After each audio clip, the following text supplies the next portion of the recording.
hermanos, así que sean todos bienvenidos.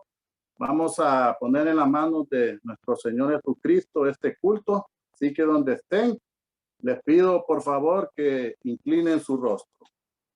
Padre nuestro que estás en los cielos, gracias Señor, porque hoy estamos un jueves más aquí reunidos, Señor, para escuchar tu santa palabra, Padre. Te pedimos por el maestro de este día, el hermano de Stephen, Señor, que le dé sabiduría, Señor. Y que nosotros, tus hijos, que estamos hoy aquí unánimes, Señor, que nos dé entendimiento para poner en práctica tu palabra, Señor. Gracias de antemano por permitirnos estar juntos, nuevamente unánimes, en un mismo sentir, Señor.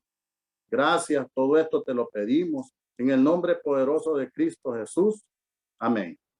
Continuando, hermanos, vamos a una pequeña lectura bíblica y está en el libro de Salmos, capítulo 66, del versículo 1 al 10. Esta lectura bíblica dice así: alabanza por los hechos poderosos de Dios. Aclamad a Dios con alegría toda la tierra. Cantad la gloria de su nombre. Poned gloria en su alabanza. Decid a Dios, cuán asombrosas son tus obras. Por la grandeza de tu poder se someterán a ti tus enemigos. Toda la tierra te adorará y cantará a ti. Cantarán a tu nombre. Venid y ved las obras de Dios, temible en hechos sobre los hijos de los hombres. Volvió el mar en seco, por el río pasaron a pie, allí nos alegramos. Él señorea con su poder para siempre, sus ojos atalayan sobre las naciones. Los rebeldes no serán enaltecidos. Bendecid, pueblos, a nuestro Dios y haced oír la voz de su alabanza. Es Él quien preservó la vida de nuestra alma y no permitió que nuestros pies resbalesen. Porque tú nos probaste, oh Dios, nos ensayaste como se afina la plata. Así que, hermano, esta es la pequeña lectura de este culto. Y para continuar, hermanos, vamos a pedir a nuestro grupo de coro, y vamos a escuchar unos himnos con su himnario Celebremos su Gloria.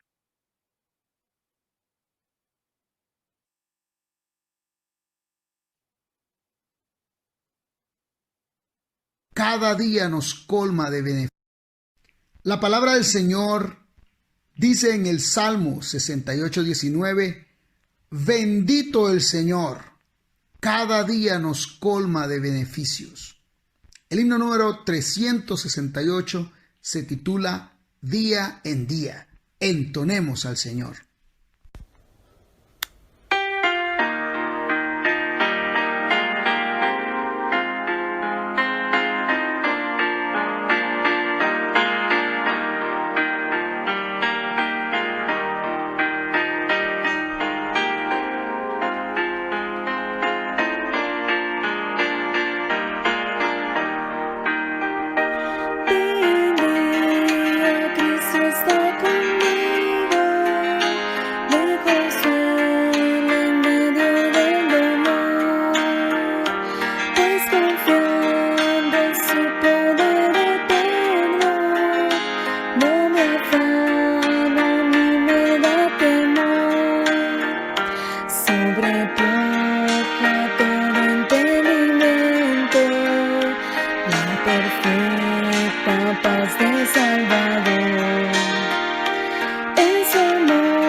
En el himnario Celebremos su Gloria, el himno número 373 se titula Estoy bien. La mano de nuestro Dios es para hacer bien sobre todos los que le buscan. Nos dice el libro de Esdras 8:22. Entonemos al Señor.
Continuando, hermanos, le damos también la bienvenida a todos los hermanos que se acaban de conectar.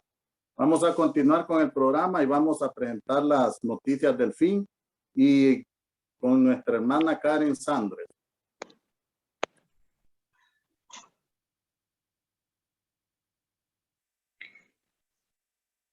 Buenas noches, hermanos. El Señor les bendiga.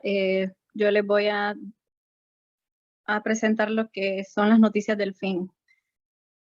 Primera noticia, Andor Stern, reconocido como el único superviviente del Holocausto nacido en Brasil, muere a los 94 años. Andor Stern, reconocido por el Memorial del Holocausto brasileño como el único superviviente del Holocausto nacido en Brasil, falleció en Sao Paulo a los 94 años. Stern nació en Sao Paulo de padres judíos húngaros en 1928, pero su familia se trasladó a Hungría antes de la guerra. Stern fue encarcelado en 6 campos de concentración, incluido Auschwitz, donde pasó 13 meses a partir de 1944. Su madre, y sus abuelos fueron asesinados en las cámaras de gas del campo. Vi a mi madre salir de la chimenea, lo recuerdo todo, dijo Stern en una entrevista con el periódico Folha de Sao Paulo. Estuve fuera del mundo hasta el 1 de mayo de 1945, cuando fuimos liberados por los soldados americanos. Tenía 17 años y pesaba 18 kilos. Stern regresó a Brasil en 1948, se casó y tuvo 5 hijas. Le sobreviven 9 nietos y varios bisnietos. Incluso después de todo lo que pasó, continuó su vida inspirando a todos con sus palabras positivas y mucha fe y optimismo. Luchó e hizo todo lo posible por perpetuar la memoria del Holocausto para las generaciones futuras, dijo el rabino Toibe Weiman. Como segunda noticia tenemos Rusia y Japón en conflicto por las Islas Kuriles del Sur. La cadena de islas fue conquistada por la Unión Soviética al final de la Segunda Guerra Mundial y desde entonces Moscú considera que son parte integrante de Rusia y no está dispuesta a devolverlas por varios motivos. 1, por los recursos naturales y pesqueros. 2, por las reservas de gas y petróleo. 3, por el control de la zona económica exclusiva de las islas. 200 millas náuticas desde la línea de base. 4, por ser el acceso naval de Rusia al Pacífico Occidental. En 1855, Rusia y Japón firmaron el Tratado de Shimoda, que otorgaba al primero la propiedad de las islas del norte y al último las del sur. El gobierno japonés insiste en que estas islas deben ser parte integrante de su soberanía y llamarse territorio del norte. Sin embargo, Rusia asegura en que poseía las Islas Kuriles desde la Segunda Guerra Mundial. Todos los años se celebraban conversaciones entre gobiernos y con organizaciones no gubernamentales, pero desde la Segunda Guerra Mundial nunca se ha logrado ningún progreso respecto al problema territorial o la firma de un tratado de paz. Esto deja al Japón imperial y a la Unión Soviética, aunque suene anticuado y anacrónico, técnicamente al menos en estado de guerra. La noticia número 3. La Cámara de Comercio Judía Ortodoxa crea la primera flota de evacuación de emergencia en Ucrania. Debido al enorme número de personas que requieren una evacuación urgente y carecen de medios para hacerlo, la Cámara de Comercio Judía Ortodoxa, junto con sus socios en Ucrania, han creado la primera flota de evacuación de emergencia que transporta a personas bajo fuego desde las primeras líneas de combate en Ucrania. La flota de evacuación consiste en 2 autobuses, un sprinter y 2 ambulancias para ayudar a evacuar a los enfermos. Son tripulados las 24 horas del día por voluntarios de Ucrania, Hatzolah, y responden rápidamente a las personas que viven bajo el fuego. La singularidad de esta flota permite el despliegue constante en las zonas donde se necesitan vehículos de evacuación para los más necesitados y sin alternativa de escape. El fundador de la Cámara, Duby Honing, recaudó más de $500,000 para facilitar la creación de esta flota de autobuses y ambulancias para salvar vidas. Filántropos de todo el mundo han participado en este esfuerzo. Estamos equipados para evacuar a personas de día y de noche. La Cámara y sus socios no escatiman esfuerzos y no dejan a nadie atrás. Mientras la flota de evacuación de la Cámara sigue salvando a personas del infierno de Ucrania, queda mucho trabajo por hacer. Actualmente hay otras 3 ambulancias y un vehículo Sprinter que han sido inspeccionados y están disponibles para ser comprados para facilitar aún más evacuaciones y salvar más vidas, pero deben ser comprados en efectivo y pronto. Estas han sido las noticias del fin. Que el Señor les bendiga. Gracias, hermana. Vamos a continuar, hermanos, y vamos a leer la información de la semana de todas las actividades de nuestra iglesia. Así que dice: a todos los caballeros le hacemos una cordial invitación a que nos acompañe el culto de caballeros que se llevará a cabo este sábado 23 a las 7 a.m. en las instalaciones de nuestro templo en construcción, kilómetro 5, carretera Santa Lucía, contiguo a Carguas, Josué. venga e invite a otro, hermano. Estamos invitados, ¿verdad? También ese mismo sábado le invitamos al primer evento de damas, que será de manera presencial el sábado 23 de abril con un horario de 3 p.m. a 4:30 p.m. con el tema Diles que les amo, versículo clave Juan 3:16. Este evento es completamente gratis, hermanos, así que están todos invitados. También invitarles al dispensario médico gratuito mensual el sábado 30 de 7 a.m. a 1 p.m. Contaremos con las siguientes atenciones: medicina general, nutrición, odontología, medicamentos gratis.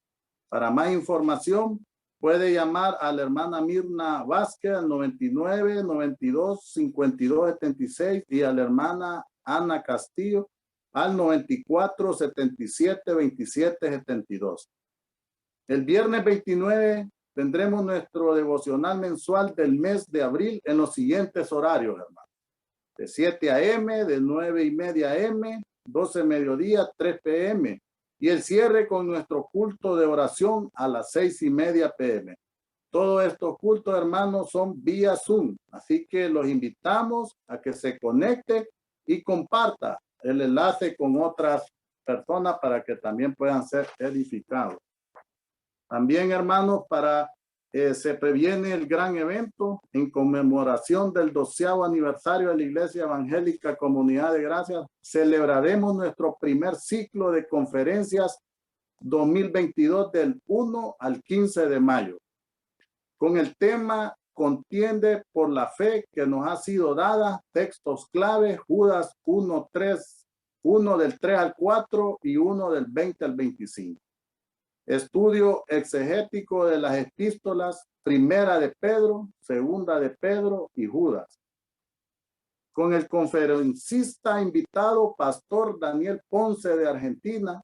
Las conferencias se llevarán a cabo en nuestro templo en construcción en el Chimbo, Santa Lucía. Iniciamos este domingo 1 de mayo en la jornada de 9 a.m. y 11 a.m. y se retoman las conferencias el martes 3 a sábado 7 de 5:30 p.m. a 6:30 p.m. la primera conferencia y de 7 p.m. a 8 p.m. la segunda conferencia. Luego, el domingo 8, en las jornadas de 9 a.m. y 11 a.m. se vuelven a retornar el martes 10 al sábado 14 de 5:30 p.m. a 6:30 p.m. la primera conferencia y de 7 p.m. a 8 p.m. la segunda conferencia. Culminando el domingo 15 en la jornada de 9 a.m. y 11 a.m. Tendremos transporte, hermanos, y atención a niños. Los hermanos que necesiten transporte durante los ciclos de conferencia pueden anotarse en la mesa de inscripciones o llamar a la hermana Mirna Moncada al celular 95-79-44-10. Venga, hermanos, e invite a otros, que será de gran edificación y de gran enseñanza, hermano. Vamos a continuar con el culto de doctrina para la vida y vamos a leer una lectura que es de edificación para nuestra vida. Y dice: la explicación gloriosa sobre la tumba vacía. Ese es el título. El problema que han enfrentado los escépticos a través de la historia es que nunca han podido dar con una explicación satisfactoria de cómo fue removida la piedra de la tumba donde estuvo Jesús y cómo desapareció su cuerpo. Sabemos con toda certeza que en el siglo I hubo un grupo de hombres que salió predicando por todas partes de Jesús, por todas partes que Jesús resucitó de los muertos, y el cristianismo tuvo el impacto que tuvo en todo el imperio romano porque nadie pudo mostrar su cadáver para desmentirlos. La explicación que dieron los líderes religiosos de Israel fue que los discípulos robaron el cuerpo en Mateo 28, 11, 15. Pero esta explicación es completamente absurda. Todos estos hombres abandonaron al Señor desde el momento del arresto y ninguno había entendido este asunto de la resurrección. Para ellos todo había terminado cuando vieron a Cristo clavado en la cruz. 3 días después se iban a enfrentar con una guardia romana para robar el cuerpo de Jesús y luego proclamar que resucitó. Eso no tiene ningún sentido. Además, todos ellos, con la posible excepción del apóstol Juan, murieron martirizados por causa de su fe. Las personas no mienten para ser ejecutadas, sino para evitar la ejecución. ¿Y qué explicación podemos dar de la transformación de Saulo de Tarso? No olvides que este hombre se había dedicado en cuerpo y alma a perseguir a los cristianos. Sin embargo, el apóstol Pablo fue el instrumento que Dios usó, no solo para llevar el evangelio a través de toda Asia y Europa, sino también para escribir la mayoría de sus cartas del Nuevo Testamento, que sucedió en la vida de este hombre. ¿Cómo ocurrió este cambio tan radical? Tuvo un encuentro con Cristo resucitado, y esto lo podemos leer en Hechos 9, del 3 al 5 y Primera de Corintios 15, 8. ¿Cómo explicar también lo que el mismo Pablo nos dice? Que Jesús, luego de resucitar, se apareció a más de 500 hermanos a la vez, la mayoría de los cuales viven aún. Primera de Corintios 15, 6. ¿Tuvieron todos ellos una iluminación colectiva? ¿Qué fue entonces lo que realmente sucedió ese domingo en la mañana luego de la crucificación? No se asusten, ustedes buscan a Jesús el Nazareno, el que fue crucificado, ha resucitado, no está aquí. Miren el lugar donde lo pusieron, les dijo el ángel a las mujeres que fueron temprano a la tumba y encontraron vacío. Ellas escucharon así el anuncio más glorioso y extraordinario alguna vez proclamado en la historia humana. El Señor resucitó. Ese es el mensaje que lo cambia todo. Nadie robó su cuerpo. Ellas tampoco se equivocaron de tumba, como algunos han dicho para refutar la resurrección. No, Jesús se levantó de la muerte con el poder de Dios, tal como prometió. Pero vayan y digan a sus discípulos y a Pedro, él va delante de ustedes a Galilea. Ahí lo verán, tal como les dijo en el versículo 7. Me encanta ese detalle a sus discípulos y a Pedro, porque a Pedro el Señor quiere hacerle saber al impetuoso Pedro que sus días de utilidad en el reino no concluyeron cuando lo negó vergonzosamente durante la noche del arresto, porque él es un Dios de segundas oportunidades. Los discípulos deben ir a Galilea para encontrarse con Jesús ahí, en el mismo lugar donde Cristo los llamó para que le siguieran, y donde ahora comisionaría a llevar la noticia de su muerte y su resurrección hasta lo último de la tierra. Sin embargo, quedaría registrado en la historia que las primeras personas en anunciar esta buena noticia no serían los apóstoles, sino este grupo de mujeres piadosas dispuestas a servir a su Señor cuando no era popular hacerlo, movidas por un amor absolutamente incondicional. Esta es otra evidencia incidental de la veracidad histórica de los evangelios, porque en los días del Señor se le daba poca credibilidad a las palabras de una mujer, tanto así que en una corte legal el testimonio de una mujer se equiparaba al de un esclavo o al de un criminal. Si esta historia hubiera sido inventada por los apóstoles, jamás habría incluido el detalle de que las primeras en anunciar la resurrección de Jesús fue este grupo de mujeres. Pero esto fue lo que sucedió ese domingo en la mañana. Dios quiso que los apóstoles que iban a colocar el fundamento doctrinal de la iglesia se enteraran de la resurrección por medio de estas discípulas fieles de nuestro Salvador. La resurrección de nuestro Señor Jesucristo no es una leyenda mitológica, sino el acontecimiento más grande que alguna vez haya ocurrido en la historia de la humanidad y en el cual debemos depositar nuestra fe si queremos ser salvos. Cristo fue entregado por causa de nuestras transgresiones y resucitado para nuestra justificación. Esto lo leemos en Romanos 4:25. Así que, hermano, este es este material de edificación que es de mucho, una bonita explicación sobre la tumba vacía. Y ahora, hermanos, vamos a continuar y vamos a presentar a nuestro hermano Augusto Estefan con la serie de los profetas menores del libro de Oseas. Hola, ¿qué tal, hermanos? Buenas noches. Les doy a todos los que nos están acompañando en este estudio del libro de Oseas. Como bien sabemos, es uno de los profetas menores.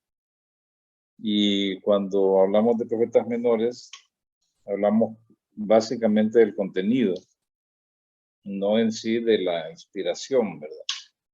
Sino del contenido. Muy bien, vamos a continuar en nuestro estudio. Lamentablemente no sé qué pasó, pero hoy me falló el Zoom de mi computadora, pero eso se arregla fácilmente, ¿verdad?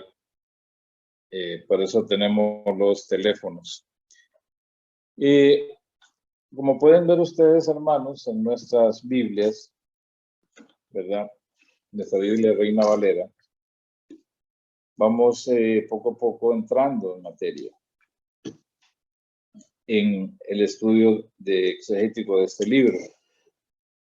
¿Cómo se llama? Lo importante acá es que entendamos cuál es el propósito del mismo, ¿verdad? Y claro, todo libro inspirado por Dios tiene un propósito para aquellos que lo leen. En este caso queremos resaltar lo que es básicamente el amor de Dios hacia el pueblo, o hacia su pueblo Israel, el cual lo había abandonado completamente. Israel había abandonado al Señor, es decir, el reino del norte. Había abandonado al Señor completamente y se había vuelto a los ídolos. O sea que estaba poniendo su confianza no en el Dios vivo y verdadero, sino su confianza en las imágenes o en los ídolos. O sea, estaban entregados completamente a la idolatría.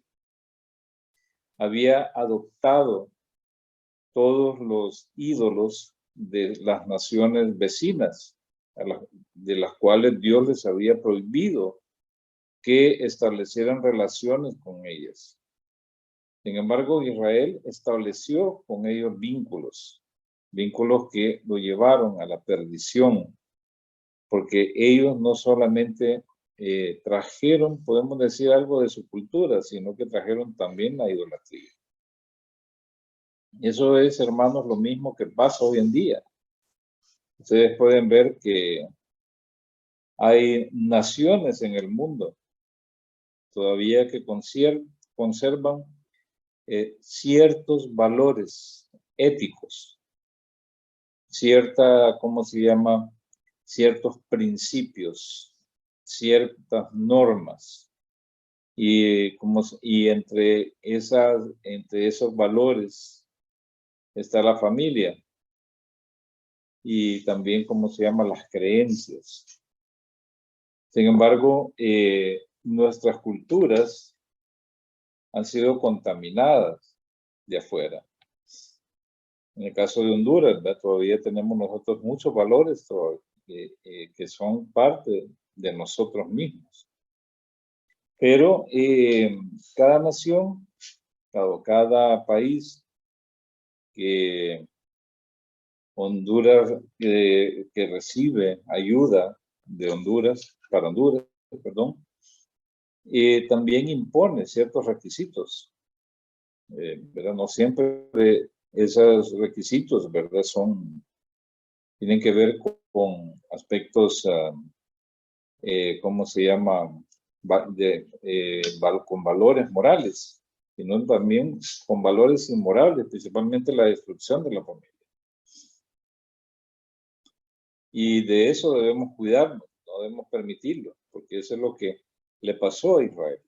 Israel básicamente, como como lo hemos estado viendo, adoptó, ¿verdad? Adoptó, inclusive, ¿verdad? No solo los ídolos, sino leyes de ellos.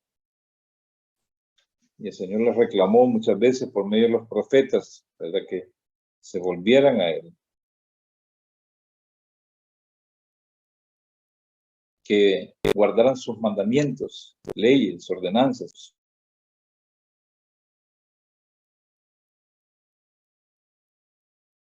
Que les había dado a través de Moisés. Entonces el Señor siempre les mandó avisos para que la nación se volviera a Él, de medio de la idolatría. Muy bien. Muchas veces, hermanos, pareciera que no avanzamos, pero hay cosas que me gusta a mí a veces retroceder para que tengamos, entendamos mejor el libro. Entonces, a veces, ¿verdad? Yo tengo la necesidad de ¿cómo se llama? De retroceder para, ¿cómo se llama? Para lograr un mejor entendimiento. Recordemos que todos nosotros hemos creído en Cristo, somos la iglesia del Señor. ¿Cómo se llama? Es estar enseñando correctamente, como dice la palabra, quitando la levadura, quitando lo malo. Y a veces es necesario, hermanos, que yo retroceda un poco para lograr un buen significado. Quiero decirles que lo siguiente, ¿verdad? Aquí hay una orden que el Señor le da a Oseas. Es una orden, ¿cómo se llama? Apremiante en este caso. ¿Cómo se llama? Que él le da al profeta. En primer lugar le dice, ve, tómate una mujer fornicaria. ¿Cómo se llama? En el texto hebreo dice una mujer de fornicaciones, ¿verdad? Dice en el versículo 3 que fue, pues, y tomó a Gomer, hija de Diblaim. Y aquí es interesante que nosotros veamos que él, ¿cómo se llama? Obedeció sin replicar el mandato del Señor. Porque dice que fue, ¿verdad? Lo que significa un acto de obediencia. Un acto de obediencia sin poner objeciones, sin decir, bueno, ¿por qué tengo que hacer esto?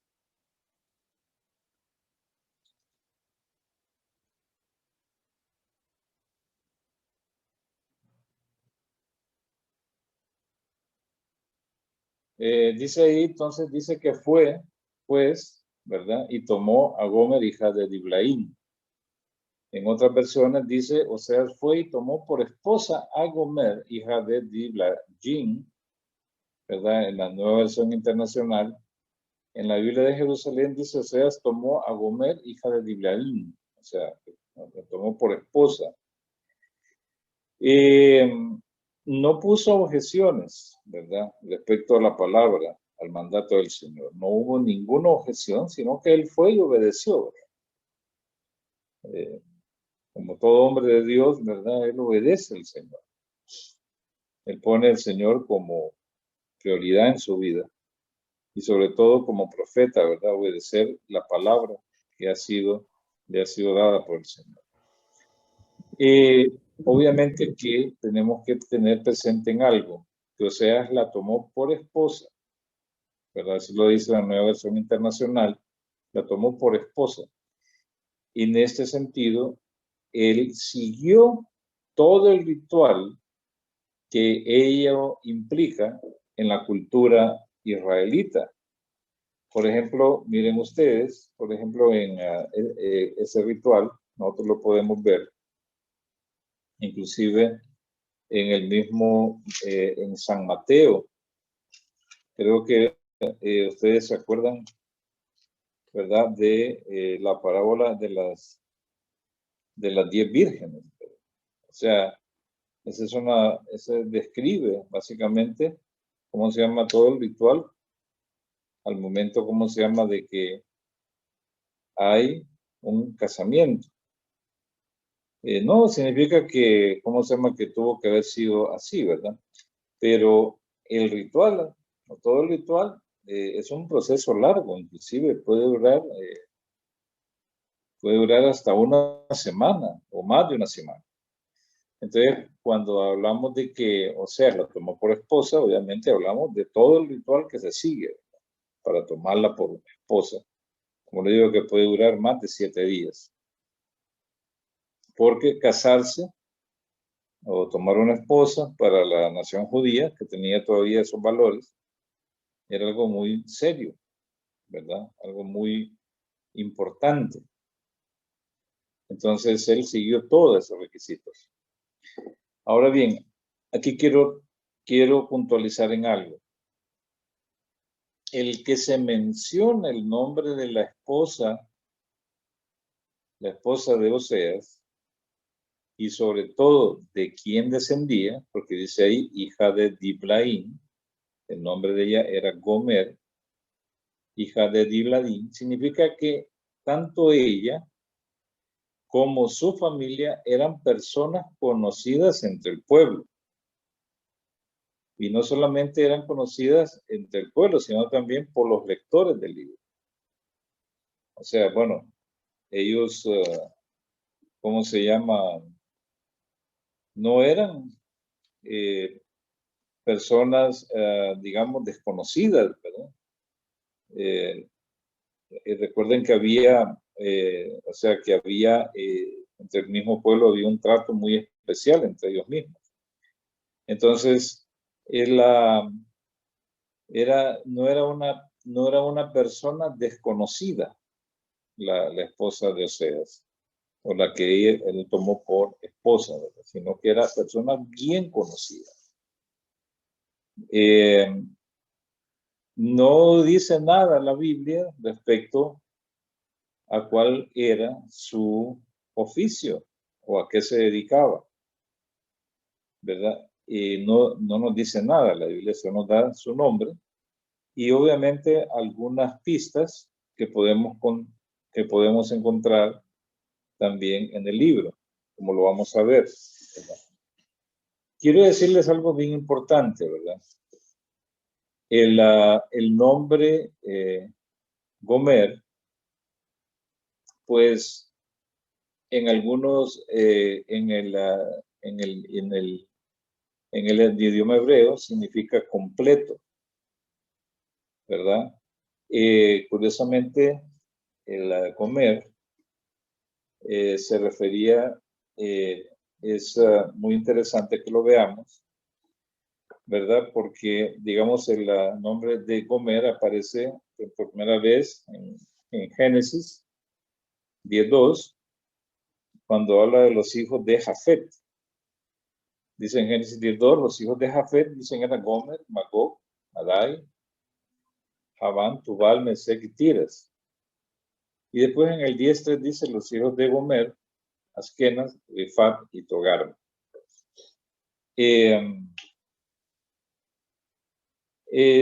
O sea, no tiene, parece, alguna relevancia el hecho de el nombre de ella, porque también Gomer era una unidad de medida, ¿verdad? Dice ahí en Éxodo 16:12, ¿verdad?, que lo que recogían los israelitas, ¿verdad?,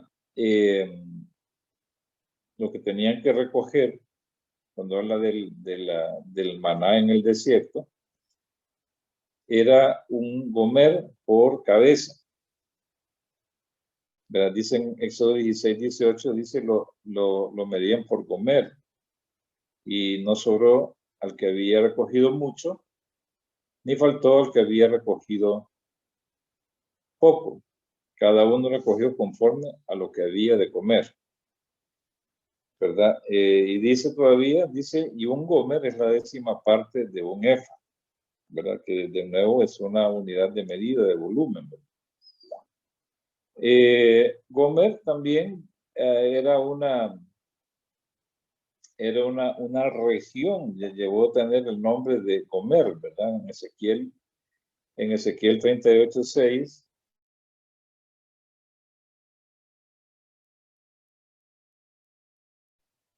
nos habla de las naciones que van a venir una coalición contra él. Dice Gomer y todas sus tropas, ¿verdad?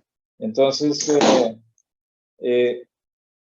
¿cómo se llama? Algunos, ¿verdad? Pues han interpretado o han definido, ¿verdad? Que lo que significa Gomer, o digamos podemos decir a qué país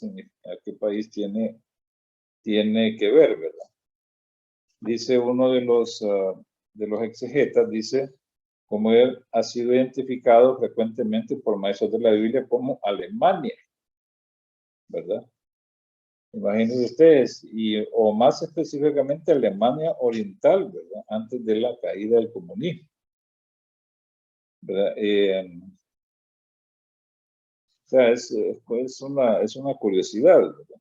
Y Gomer es un nombre masculino, básicamente, pero sin embargo así se llamaba la esposa de él, ¿verdad? Tenía el nombre de Gomer, ¿verdad? De repente pudiera tener un significado, pero no nos vamos a ir más allá de lo que nos dice la Biblia, ¿verdad? Porque Gomer, obviamente, representa a Israel.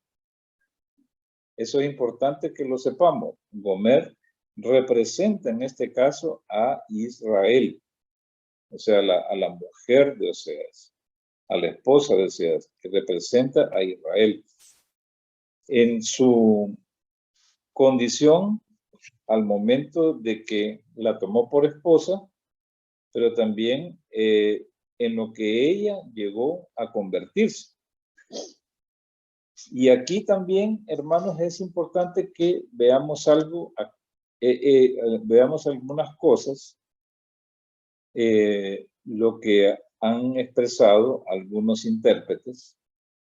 Por ejemplo, en el caso de John MacArthur, ¿verdad? En su Biblia de estudio.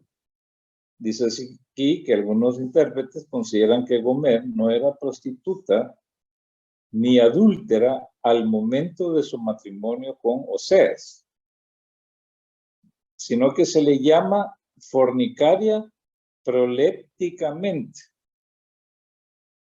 O sea, hermanos, cuando dice prolépticamente, quiere decir por medio de un conocimiento anticipado, o digamos, o como viendo al futuro, ¿verdad? Entonces dice, sino que se le llama fornicaria prolépticamente, es decir, como una mujer que iba a hacerlo después, ¿verdad? Entonces, esta explicación es defendida por John MacArthur, donde además añade, miren lo que dice él, parece mejor ver a Gomer, dice, como pura al tiempo del matrimonio con Oseas, para volverse más tarde una mujer inmoral, ¿verdad? Una mujer que no podía servir como el retrato de Israel saliendo de Egipto, pero que más tarde se alejó de Dios. O sea, esa es, hermanos, una de las, podemos decir, de las tantas interpretaciones, obviamente tratando, tal vez de alguna forma, de, podemos decir, de armonizar, ¿verdad? De armonizar, de no culpar a Dios, ¿verdad? De que le mandase al profeta algo algo inmoral, podemos decir, ¿verdad? Algo, ¿cómo se llama? Que no está de acuerdo con el conocimiento que el profeta podía tener. Pero miren, recordemos que Dios es soberano. Y aquí lo que tenemos que entender esta situación, ¿verdad? Que Dios es soberano en sus acciones. Y lo que Dios le quiere mostrar al pueblo es su condición en que estaba. Es su condición espiritual. ¿Cuál era su condición antes? ¿Y cómo llegó a ser Israel? De ser una nación fiel a ser una nación infiel. De ser una nación que adoraba al verdadero Dios para alejarse de él y adoptar los ídolos. Precisamente Baal, o sea, Baal. O digamos, y Moloch también. Otros dioses también, Astartes. Una cantidad de ¿cómo se llama? De cultos que habían traído de otras naciones, que las habían traído, que las habían adoptado y que claramente los habían alejado de Dios. No nos olvidemos que uno de los reyes, del cual se va a mencionar acá, ¿verdad? Uno de los reyes, ¿verdad? Del reino del norte, llamado Jehú.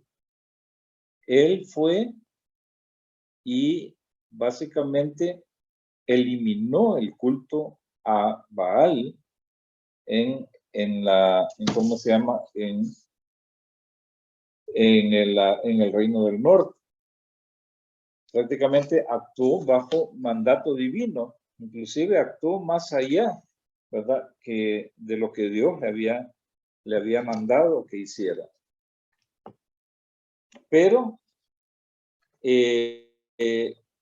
¿cómo se llama? Él, como les digo, erradicó el culto a Baal, tal y como lo podemos ver nosotros en el libro de los reyes, cuando Dios lo levantó, ¿verdad? Él, digamos, erradicó o quitó, ¿verdad? ¿Cómo se llama? El culto de Baal por mandato de Dios. Eso lo vemos en ¿cómo se llama? En Segunda de Reyes. Miren en sus Biblias, ¿verdad? En 10:26, en 10:25, que ya lo habíamos leído antes, dice, o sea que él había llegado al, ¿cómo se llama? ¿Cómo se llama? Al templo de Baal que estaba, ¿cómo se llama? Ahí en el reino del norte. Entonces él invitó, ¿verdad? A los sacerdotes porque iban a ofrecer un gran sacrificio. Claro, eso es con engaño. Entonces dice en el versículo 25, ¿verdad? Dice, cuando entraron para ofrecer los sacrificios de los holocaustos, Jehú colocó afuera 80 hombres diciéndoles, cualquiera que deje escapar a alguno de los hombres que yo he puesto en vuestras manos, su vida responderá por la de él. Y sucedió que cuando ellos acabaron de hacer holocausto, Jehú dijo de su escolta y a los comandantes, entrad y matadlos, que no salga ninguno. Los de la escolta y los comandantes los mataron a filo de espada y los echaron fuera. Avanzaron hasta el interior del templo de Baal. Sacaron el árbol vital del templo de Baal y lo quemaron. Destrozaron la piedra ritual de Baal, destrozaron el templo y lo convirtieron en letrina hasta el día de hoy. Dice, así Jehú erradicó a Baal de Israel. En pocas palabras, lo que quiere decir que él erradicó el culto a Baal de Israel. Sin embargo,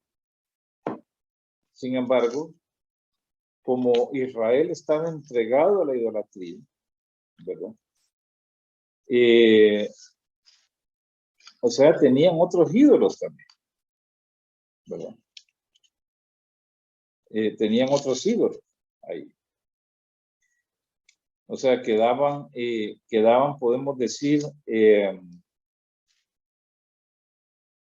quedaban algún remanente, ¿verdad? De lo que era el culto de Baal.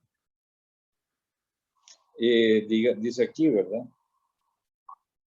En Oseas, capítulo 2, dice, ahí vemos 2:13, la castigaré por los días dedicados a los Baales, a los cuales han quemado incienso y para los cuales se han adornado con sus aretes y sus joyas.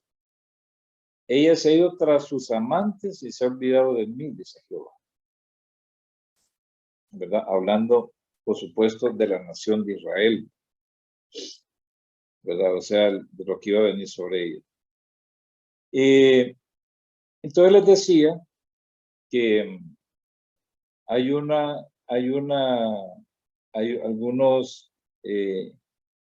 algunos intérpretes, ¿verdad? Consideran que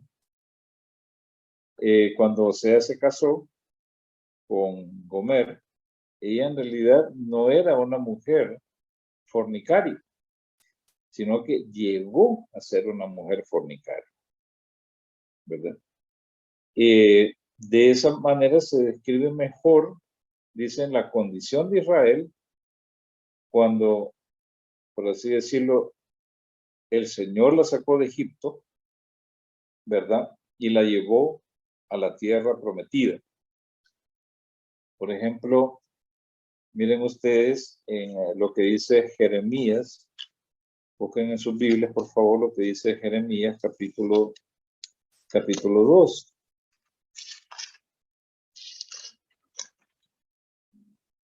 En Jeremías 2, dice,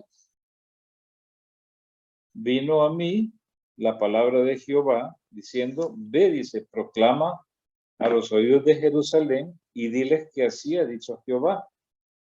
Me acuerdo de ti, de la lealtad de tu juventud, del amor de tu noviazgo, cuando andabas en pos de mí en el desierto, en una tierra no sembrada.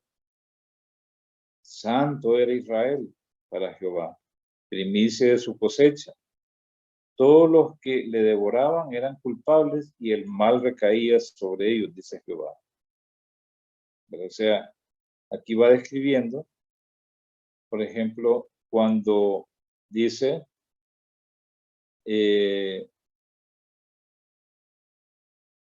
dice aquí, me acuerdo de ti, de la lealtad de tu juventud, del amor de tu noviazgo. O sea, cuando recién había salido de Egipto, ¿verdad? Y empezó a caminar por el desierto, ¿verdad? Dice que en el desierto, dice que Israel andaba en pos de Jehová, o sea, no se había apartado de él, ¿verdad? Sino que cuando llegó básicamente a la tierra y se la dio, una tierra que fluye leche y miel. Entonces, ahí, dice, empezaron los problemas, dice. Y miren ustedes más adelante, en el versículo 7 de Jeremías 2. Yo os introduje en una tierra fértil para que comieras de su fruto y de lo bueno de ella. Pero cuando entrasteis, contaminasteis mi tierra y convertisteis mi heredad en abominación, ¿verdad? En abominación. Imagínense lo que hicieron, ¿verdad? Cuando entraron, ¿verdad? Y eso lo podemos ver nosotros, ¿verdad? Lo podemos ver a lo largo, por ejemplo, después de que Josué los introduce a la tierra prometida. Después de eso, viene, dice, el periodo de los jueces. O sea, que eran hombres que Dios levantaba para un momento específico, ¿verdad? Cuando Israel, porque Dios se conmovía realmente. Miren ustedes lo que pasó, ¿verdad? Lo que fue pasando posteriormente, ¿verdad? dice, ¿cómo se llama? Cuando Israel quedó establecido ya en la tierra de Canaán, o sea, había tomado posesión de ella. ¿Verdad? Había tomado posesión de ella.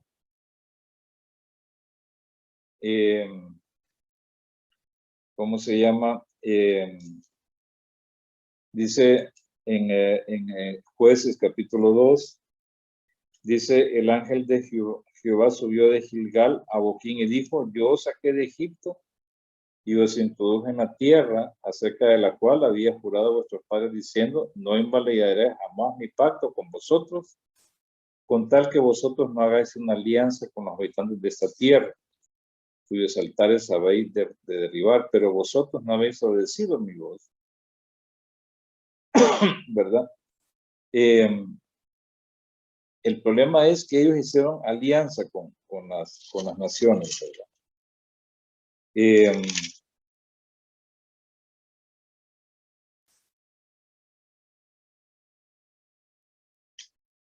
Entonces, Israel comenzó en ese momento a apostatar, ¿verdad? Miren ustedes lo que pasó una vez que murió toda aquella generación que salió de Egipto, que fue conducida por Moisés y que los introdujo Josué en la tierra prometida. Dice acá, miren ustedes en Jueces 2, capítulo 2, verso 10, dice, toda aquella generación fue también reunida con sus padres. Después de ellos se levantó otra generación que no conocía a Jehová. Increíble, ¿verdad? Ni la obra que él había hecho por Israel. Los hijos de Israel hicieron lo malo ante los ojos de Jehová y sirvieron a los Baales. O sea, fue uno de los primeros ídolos que ellos adoptaron, de los Baales. Abandonaron a Jehová, el Dios de sus padres, que los había sacado de la tierra de Egipto, y se fueron tras otros dioses, entre los dioses de los pueblos que estaban en sus alrededores, a los cuales adoraron y provocaron a ir a Jehová. Abandonaron a Jehová y sirvieron a Baal y a los Astartes. El furor de Jehová se encendió contra Israel y los entregó en manos de saqueadores que los saqueaban, los abandonó en manos de sus enemigos de alrededor y ellos no pudieron resistir más ante sus enemigos. Donde quiera que salían, la mano de Jehová estaba contra ellos para mal, como Jehová les había dicho y como Jehová les había jurado, así los afligió en gran manera. Pero entonces Jehová dice, levantó jueces que los librasen de mano de los que los saqueaban, ¿verdad? Pero tampoco escuchaban a sus jueces, sino que se prostituían tras otros dioses, a los cuales adoraban. Se apartaron pronto del camino por el que habían andado los padres, quienes habían obedecido los mandamientos de Jehová, ellos no lo hicieron así, ¿verdad? Entonces, claro, a veces clamaban ellos y Dios les mandaba jueces para que los liberaran. Pero esto era el estado de la nación. Al principio era fiel. Nos hablaba de la primera generación, o sea, del noviazgo, del momento en que el Señor conoce a Israel, o entabla una relación ya ¿cómo se llama? De matrimonio, se puede decir, ¿verdad? Pero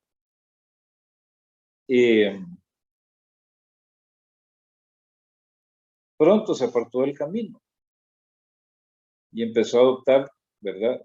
Los Baales. Casi siempre, como le digo, era siempre los Baales eran las imágenes o los ¿cómo se llaman? Los dioses que las naciones que vivían alrededor de ellos les daban, o ¿cómo se llama? Les hacían culto. Entonces, por eso le digo que muchos intérpretes consideran eso, ¿verdad? De que el matrimonio, de cómo se llama, de Osea, precisamente, que Gomer no era realmente una mujer fornicaria, sino que llegó a serlo. Pero de todas maneras eso, por supuesto, eso presenta obviamente bueno, puede presentar algunas objeciones, ¿verdad? Algunas objeciones muy importantes.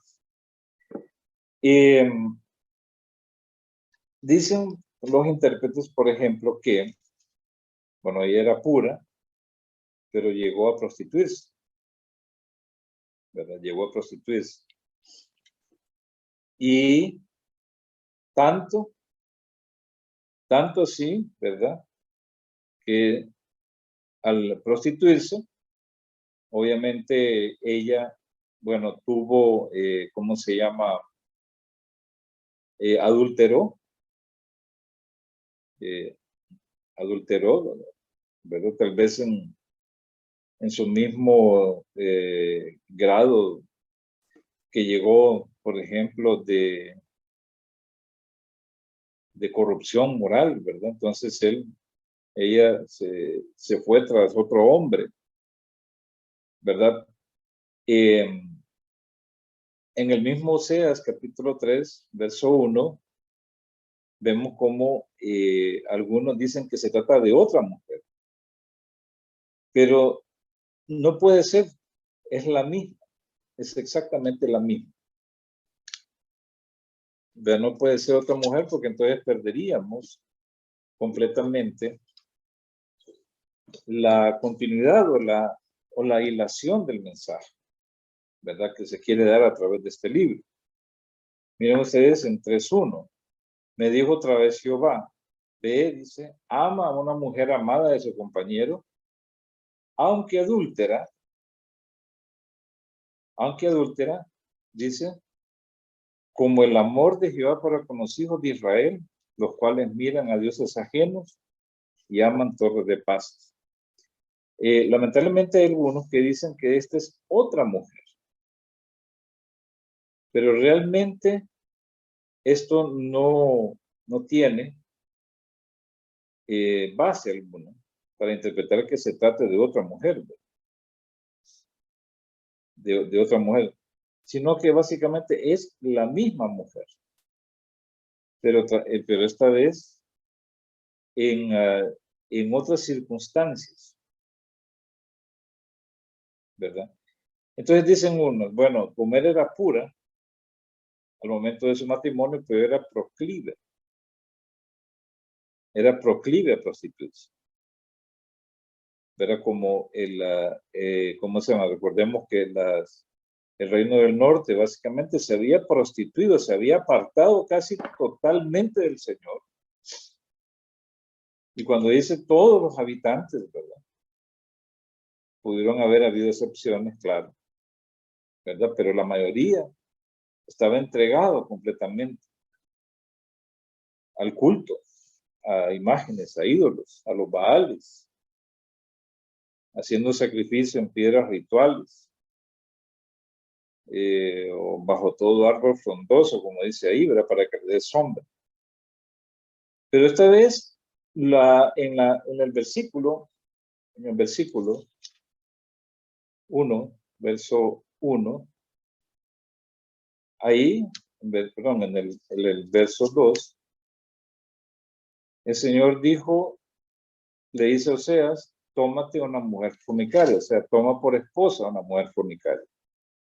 Pero aquí, de nuevo, vemos que hay otra palabra del Señor, y me dijo otra vez, ama. Ve, dice, ama a una mujer amada de su compañero, aunque adúltera, ¿verdad? Aunque adúltera. Como el amor de Jehová para con los hijos de Israel. ¿Qué significa esto? Bueno, dice, tú debes amar a esa mujer, ¿verdad? Una mujer amada de su compañero, o sea, una mujer que ama a otro hombre. Dice, aunque adúltera, pero debe amarla de la misma manera como Dios ama, dice, a los hijos de Israel, ¿verdad? Los cuales miran a dioses ajenos y aman torres de paz. Aquí es importante, mira, hermano. Entonces, esa es la misma mujer, es la misma cosa. Solo que esta vez, ¿verdad? Ella, como le digo, ¿cómo se llama?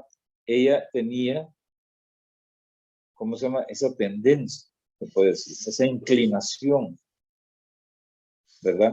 O simplemente porque era una mujer de prostituciones. Y al principio lo que hizo fue, o sea, es tomarla por esposa. Pero ella no dejó de ser una mujer de prostituciones. Pareciera que esta vez, ¿verdad? Ella se fue tras un amante. Entonces cometió adulterio. Ahora bien, el problema de acá es que según la ley se le debería aplicar la pena de muerte. O sea, ¿cómo es que ella, digamos, es una mujer amada? Y vamos a ver bien lo que dice más adelante. La compré entonces, para mí, por 15 ciclos de plata y 1,5 de cebada. Y le dije, tú serás mía durante muchos días. No fornicarás ni tomarás otro varón, lo mismo haré yo contigo. Y después viene la explicación, ¿verdad? Que lo vamos a ver más adelante. Entonces, es la misma mujer, pero ella se había, básicamente aquí es interesante, ¿verdad? Bueno, posiblemente se había prostituido.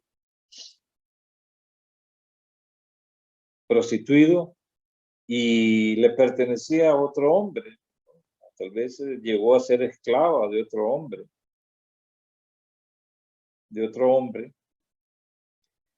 Pero esta vez no es que Dios le manda a tomarla por esposa, sino que era una adúltera. ¿Y cómo se llama? Y debía ser apedreada, porque así lo mandaba la ley. Pero más bien, en vez de denunciarla o de infamarla, entonces lo que dice el Señor dice, ámala, ¿verdad? Ámala. Y ámala con ese amor, dice, como el que yo tengo por Israel, a pesar de que ellos miran a otros dioses, es decir, no me miran a mí.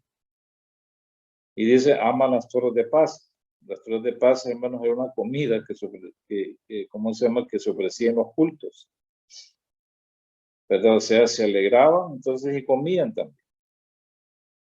Entonces, amaban esas cosas, del deleite, nos habla del deleite, ¿verdad? De adorar al ídolo, pero también deleitarse en la carne. Entonces dice que él la compró por 15 15 ciclos de plata y 1,5 de cebada. Cuando estemos ya en detalle, vamos a ver, hermanos, que esto, ¿cómo se llama? Convertir esto en ciclos, ¿verdad? Equivalía a 30 ciclos de plata. Y esto era, ¿cómo se llama? La forma, ¿verdad? De, ¿cómo se llama? De pagarle a otra persona su liberación. O sea, ese era el precio que, ¿cómo se llama? Tenía. Miren ustedes en Deuteronomio 21:13.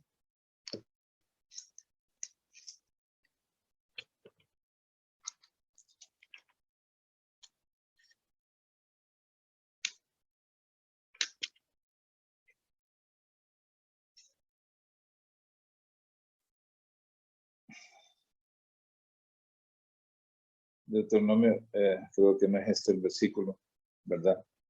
Que andaba buscando. Pero, ¿cómo se llama? Él la compra por el equivalente, digamos, a 30 ciclos de plata. Esa es la forma, podemos decir, de redimir a un esclavo, ¿verdad? Darle 30 piezas de plata. Veamos si podemos ubicarlo acá. Sí, Deuteronomio.